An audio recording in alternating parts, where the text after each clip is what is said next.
Keegan, what about that win is so special to you, the way it went?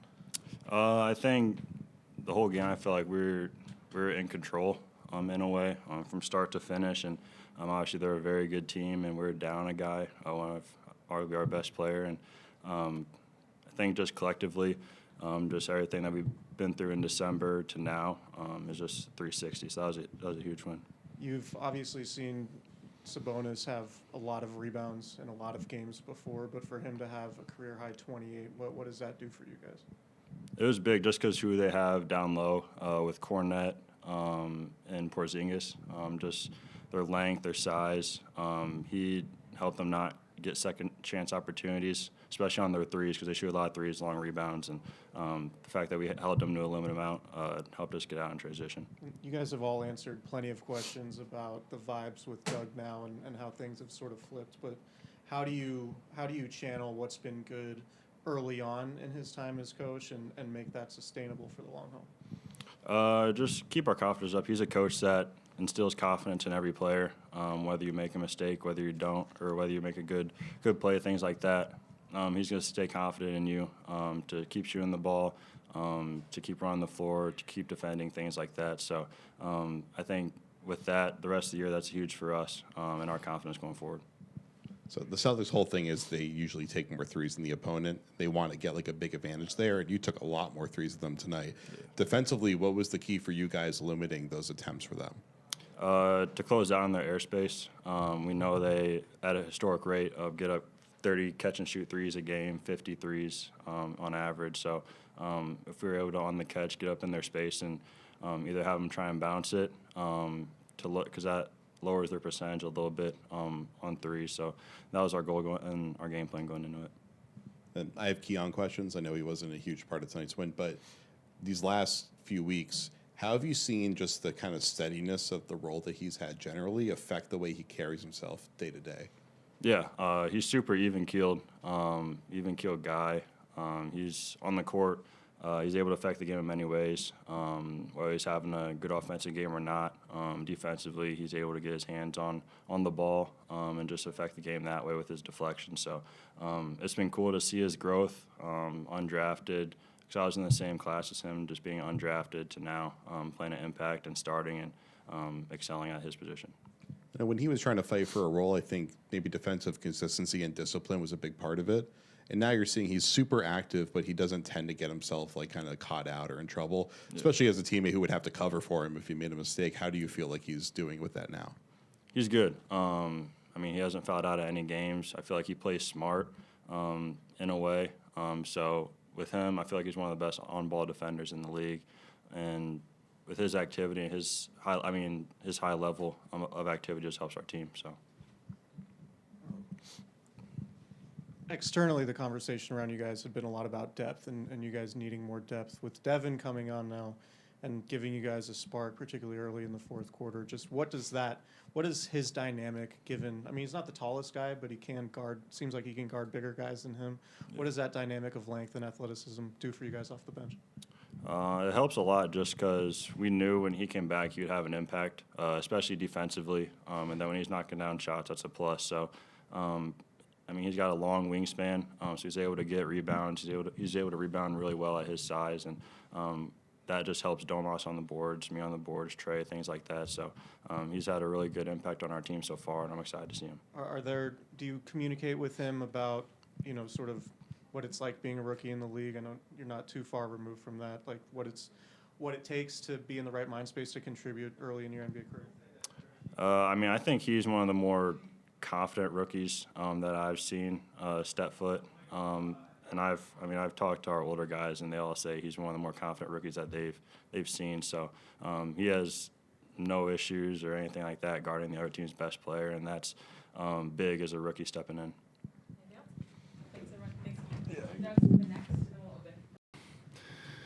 First of all, just like it's not a lot, man. It's super proud of the competition level.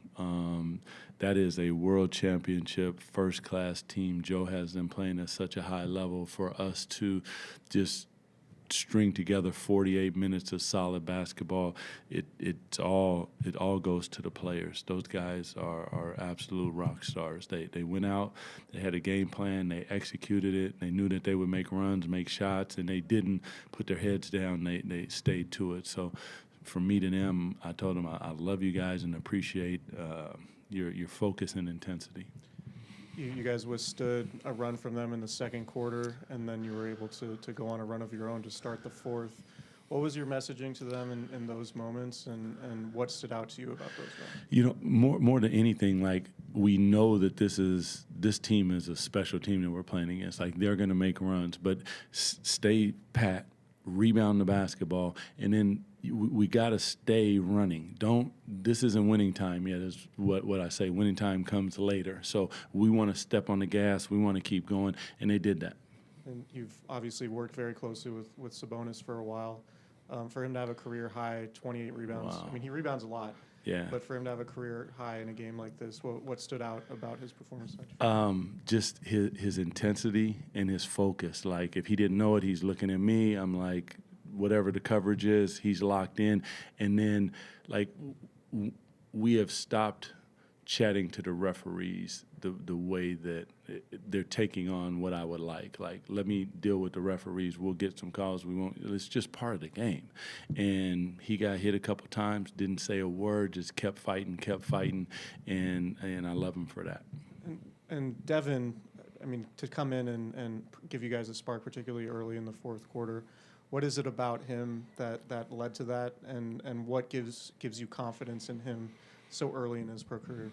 I mean, there's a confidence and a fearlessness in him. First of all, defensively, he's really solid. He's going to be physical. He's going to do everything that we ask on the defensive end. Offensively, like, as a rookie, you're always going to be a work in progress, trying to figure it out, all those different things, especially when you haven't played all year. But there was a moment when Keon came up and he was like, D, I'm good. Let the young fella roll. And I was coming to him to say the same thing.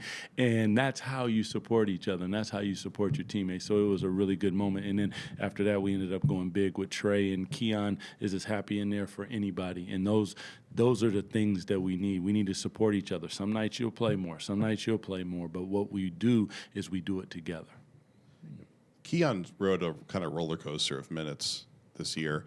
He's obviously had a much bigger role these last few weeks. How, that moment in particular, what does it say about him? The fact that, like, a lot of guys in his situation would be like, hold on, I got this role now, I'm not letting it go. Yeah, he's a team player, man. I mean, he's team first. Whatever the team needs, if we need him to shoot, he shoots. If we need him to rebound, he rebounds. If we need him to try to guard Jaylen Brown, he's guarding him. If it's Tatum, it's him. If it's Pritchard or Drew Holiday, it doesn't matter. Like, he does whatever you need. And for a coach, it's a huge thing, because you can kind of fit him in wherever. He doesn't play with his ego that way. He plays for his teammates, and he's a joy to coach and a joy to be around. I think it was first quarter as a timeout. He was coming to the bench, and you went out and you kind of coached him up a little bit, gave him a pat on the way out. What were you telling him in those moments, and how were you coaching him up through these games? Just trying to, like, I've stuck the best players in the world and in the history of this game, and that happens. Like, guys are going to get the best of you. Like, I believe in you. Don't foul. There are different ways that we want to cover him, so go to a second way. Like, use your toolbox too and communicate to your teammates. And that's what he started to do. It's like, listen, guys will attack certain matchups when they think that they have something, and these guys are so good. Like, Jaylen is so good that if he gets it going, it's really not a lot that you can do. But to watch Keon fight, and I just wanted to support him in that moment and let him know that, like, I got your back, man. I appreciate what you're doing. Keep on doing it, and we'll be there for you. What made you want to give him the role that he's gotten recently, and what is he doing really well defensively at this point, and what are kind of the nuances that get to, like, that level?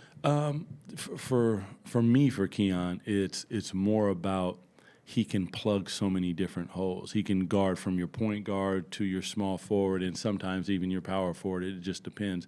Then his ability to do things you can't teach. He has a really good sense of the game. He has a really good understanding of time and space. He closes gaps, and he shoots the ball at a high level. So all those things put together. Excuse me.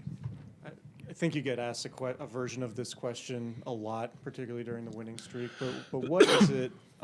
What is it that you can carry over from the energy level of the shift to you being inserted into your position that you guys can carry long term? I think it's more than anything, it's the belief. I think that they begin to believe in themselves, and that goes past coaching. Now it's something that they own, and when they walk onto the court, when they are in any arena, they believe that they have an opportunity to win. Ball falls sometimes it doesn't, but the one thing that we are going to do is we are going to compete at a high level, and if we get beat, we shake their hand and we move on. Coach, it's as simple as just on a streak like this, that just the energy level seems to kind of follow this team. Coming off a double overtime, win, it was a few days ago, obviously on Monday, had some time to recover, but they were hustling to loose balls at the edge. I rebounded against Celtics team, outscoring them in the paint.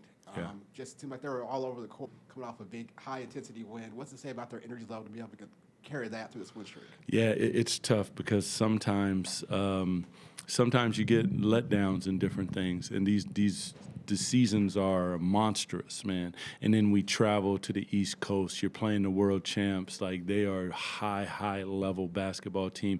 But the one thing, and we're without one of our guys, and the one thing that you do is that you make sure that you control what you can control. And that's our energy. That's the way we approach the game.